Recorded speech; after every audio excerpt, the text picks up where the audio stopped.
Hello there guys, this is Stranger Hydro 9 and I'm back again for another gameplay commentary. This is a very special gameplay commentary because it's my first ever dual commentary with special guest Vito. This is a Slayer DMR game we played about 2 to 3 weeks ago, and it was a really fun game to play. Me and Vito were talking all through the game, and we got about 30 kills each, and we were down 2 members on our team. So they were up 5 to 3. So I think it's a pretty good gameplay, and I think you guys will really enjoy this.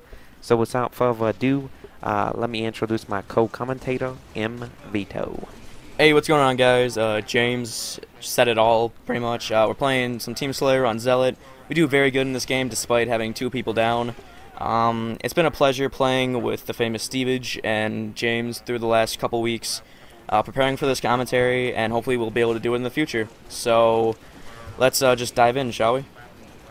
I agree, and today's topic is Halo 4, which a lot of you guys have been asking for a discussion about for quite a while, and seeing that Halo Fest is over, I feel that this is the perfect time to discuss it.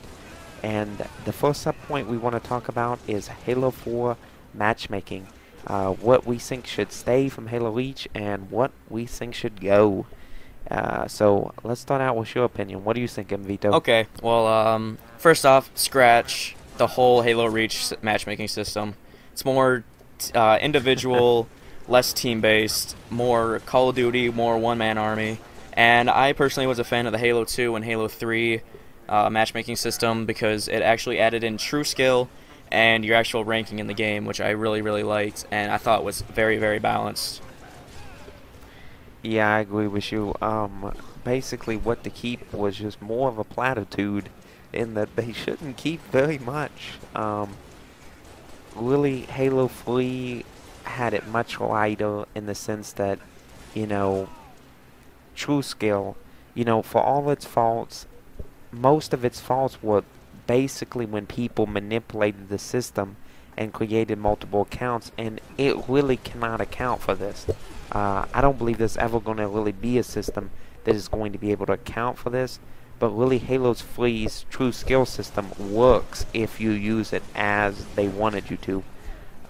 So I agree with Vito that we should go back towards Halo 2, Halo 3 rather than continuing in Reach's tradition.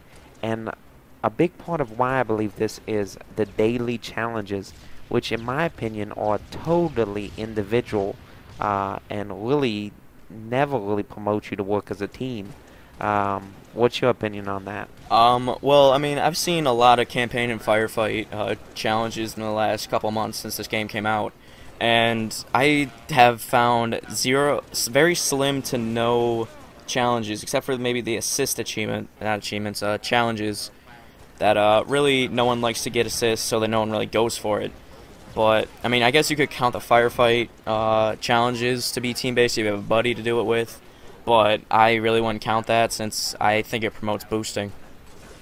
It does indeed. I mean, really, the firefight challenges, it doesn't help you to have a teammate because, you know, let's say your objective is to kill 100 grunts. Actually having a skilled teammate is to your disadvantage.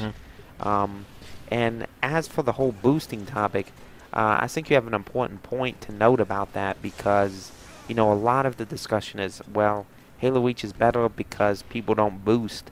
You know, you can't just make a 50 and then sell it to somebody. But I haven't found this to be the case. Have you? No, I really haven't. I mean, the first day of release, I saw a guy who was already like Captain Grade 3. He had like 30,000 matchmaking.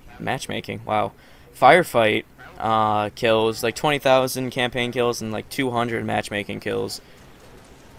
Pretty incredible. He must really love those guns, huh? Yeah, he really probably liked listening to children scream. Anyway. But yeah, so the whole Halo Reach solves boosting just didn't really work out that way in my opinion. But let's go on to Halo 4's campaign. What do you think should happen? Okay, well, I pretty much have the whole plot of Halo 4, 5, and 6 in my mind. That's for another video on my channel. But I really want Cortana to die in Halo 5. Ooh, I'm just don't saying do it. she needs to die like right now. Oh my god. Oh my god. I I've got nothing against Cortana. It's just that I think she's just overstayed her welcome just a little bit. And, you know, Cortana, I think, is just one of those polarizing characters that people either really love or really hate. You know, personally, I would love to see her, like, fused with Master Chief in some sort of, like, new super being. Or B, for her to be infused into, like, a super Spartan female body. And then fight along Master Chief. And, So have her either become a Spartan or have her be like it was in Halo CE. pretty much. Is what you're trying Exactly. And I really think that, you know, in Halo terms, backwards is forward. Everything that was done originally was more, was funner to me, basically. And I've gotten a chance now to play all three Halos, basically Halo 1 and Halo 2 on PC, but you know, I still think kind of backwards is forwards in terms of, you know, Halo gameplay. What do you think about that? to say. Well, I mean, I think you hit it right on the money that going backwards to the original is better than trying to pretty much try to perfect something that doesn't need it perfected. Right, that was already perfected in a sense. And but you know, Cortana is always going to be an interesting character no matter what happens.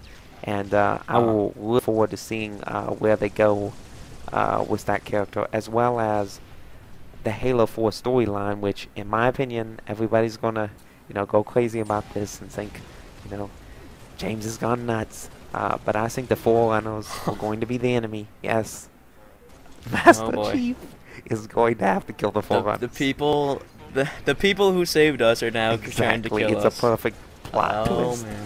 that they are now against us, and we will probably have to pair up with the Flood. Wow. Which we need the Flood, don't you agree? Everybody, we need the Flood. No, I don't know. I think that the Flood is gonna be the enemy again, and the people who created the Flood are gonna be there. And anyway, we're getting off topic here. We are. So back on topic. What's with the Halo 4 trailer and the whole Jetpack / Thruster? What is your idea about this? Well, I've seen the Halo 4 trailer a lot, so many times, and now that I've seen it 6 or 7 more times since we started to do this dual commentary, I just find out that I hope they scrap the whole jetpack idea. I hated the concept. Well, actually, it was a pretty good concept to start with, but it was executed poorly, and I'd rather see a thruster type deal with a 3 to 4 second burst into the air and fall back down to the earth. I think Jetpack was just basically an idea executed very poorly, and the only really way it works is if you use default settings, because in my opinion I play on bumper jumper and it's useless because you have to take your thumb off the right stick to use Jetpack, but you have found a way around this that I feel is worth mentioning, so go ahead and tell people about that. Yes, so, I mean, you know this, I play on default settings, I play on like 3 sensitivity, but I also have Razer owns a Tournament Edition controller which has 2 remappable buttons, so I can reload, I can melee, and I can do special armor ability all at the same time while keeping my thumbs on the joysticks. In conjunction with Turtle Beach headsets, which we both own and, you know, basically really love, I think this gives us a huge advantage. So, you know, definitely, guys, keep that in mind. And if you plan to keep on playing Leech, I would definitely think about investing in this. Yeah. So, I'll let you go ahead and sum it up, Vito, because it looks like we're reaching the end of the video.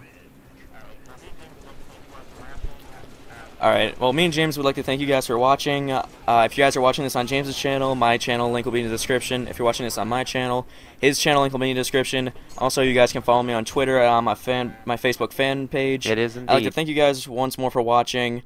I think that's it, James.